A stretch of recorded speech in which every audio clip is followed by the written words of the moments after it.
నీలో లక్ష్యం ఉండడమే కాదు, దాన్ని ఎంత తొందరగా వీలైతే అంత తొందరగా సాధించుకునే వ్యూహ నైపుణ్యం ఉండాలి.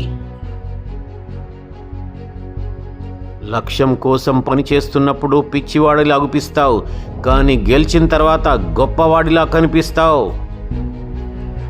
సముద్రం అందరికీ ఒకటే గాని ఈత వచ్చిన వాడికి ముత్యాలు దొరుకుతాయి, వల వేయడం వచ్చిన వానికి చేపలు దొరుకుతాయి, నిలబడి చూసిన వానికి కాళ్ళు మాత్రమే తడుస్తాయి. జీవితం అంతే, మన జీవితం అంతే, మీ విద్యాభ్యాస జీవితము అంతే.